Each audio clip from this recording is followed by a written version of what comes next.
After years of college, new grads enter the real world with excitement, exuberance, and a boatload of debt. Last year, the average college graduate left school with $23,000 worth of debt, but there is some good news. Starting this week, new grads will be able to opt into an income-based repayment program. And here to explain it to us is Jordan Goldman, CEO and founder of Unigo.com. Jordan, welcome back. Thanks for being with us. Hey, thanks a lot. So let's start by asking, how good is this news and how different is this new plan from the old plan? Well, this new plan is really interesting. It helps if you're someone who took out a large amount of student loans, if you don't have a job right after college, or if your job's not paying you an enormous amount of money. What it's going to do is it's based on the income that you're making. So if you qualify, if you're making under $16,000 a year, you don't have any monthly payments at all. If you're making more than $16,000 a year, your monthly payment is only going to be 10% of what you're going to be making each month. Which can be an enormous relief rather than these really monstrous payments that you'd have to be making. So none of your debt is totally outright forgiven, it's just reduced? Well, that's actually part of this. If you've been on this program for 25 years, at that point, any debt that's still remaining gets entirely wiped out and covered by the government. So if you never end up making more than $16,000 a year, 25 years down the line, that means you're debt-free? Well, no, it starts at $16,000 a year, but as your income increases, it's still going to be 10% of whatever that income is. Okay. So if you were eligible to begin with, you're eligible all the way throughout. The other great perk is if you work in a nonprofit or if you work for the government, after 10 years, the government will forgive all of your student loan debt. So in that scenario, after 10 years, you'll be completely debt-free. That certainly makes going into the nonprofit field a little bit more attractive, doesn't it? Yeah, it makes it a little bit easier. Absolutely. Okay, so is this an option for both new grads as well as people who graduated a couple of years ago? Absolutely. Whether or not you started out with this program, starting this week, you can go to your student loan provider and ask them about the program, and if they find you eligible, you can opt in and from here on out transfer over into this new income-based repayment plan. All right, so let's go over some of the details of the plan, because it can be a little bit complicated. So I understand that after a certain number of years, the federal government will actually, as we talked about, forgive all of the loans. Is that right? Correct, yes. All right. And now how do grads know if they're eligible for this program? There are some requirements. So there are three main requirements. The first one is going to be how much you're physically earning. The less you're earning, the more likely you are going to be eligible. The second is the amount of the student loan that you took out.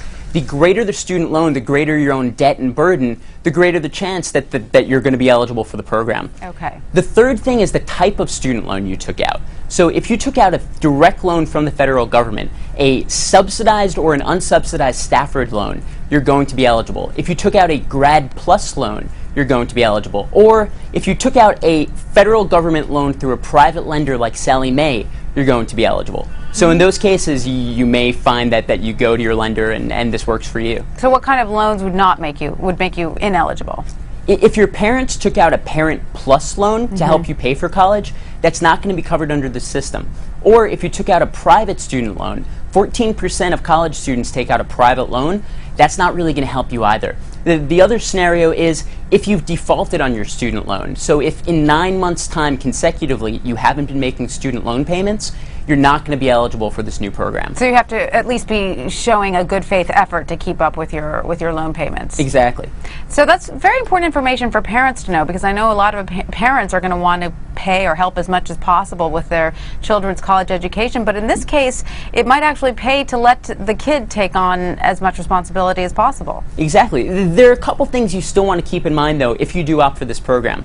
One is that because the 10% remains constant, but your income may rise. Once a year, you're going to have to submit to your student loan provider what your income level is so they can adjust that rate.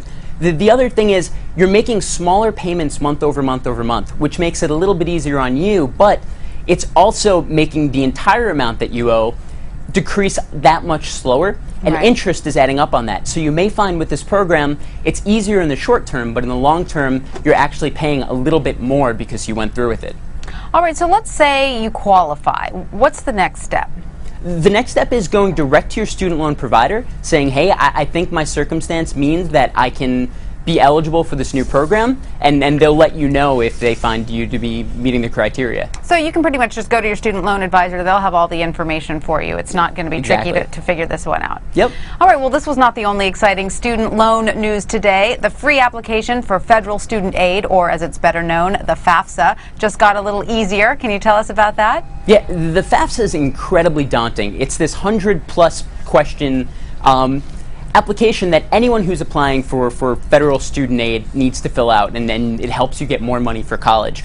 But it's estimated that 15 million people every year just find the whole process too daunting, don't fill it out, and as a result, don't get any federal student aid dollars that they could get. President Obama, when he came into office, said one of his first priorities was fixing the FAFSA, making it easier to go through with. And he's now following through with that. So starting January 2010, the FAFSA is going to be a whole lot easier to navigate. And Jordan, how helpful do you think all these changes are going to be?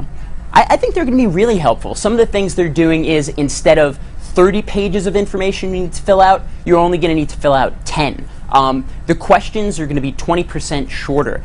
They're going to autofill. So from here on out, when you're filling out these really complicated forms, through a partnership with the IRS, any financial information that you submitted on last year's tax returns will be auto-populated within the FAFSA, so you don't have to duplicate your efforts there. It's also a little bit more intuitive, so it's only going to ask you questions that apply to you, as opposed to you seeing every question and having to figure out one by one whether this is something you should be filling out. All right, Jordan, thank you so much. A lot of students are going to be very happy about all of this. Great, yeah, and on unigo.com we have a lot more information about these new programs. There you go. Check it out on unigo.com.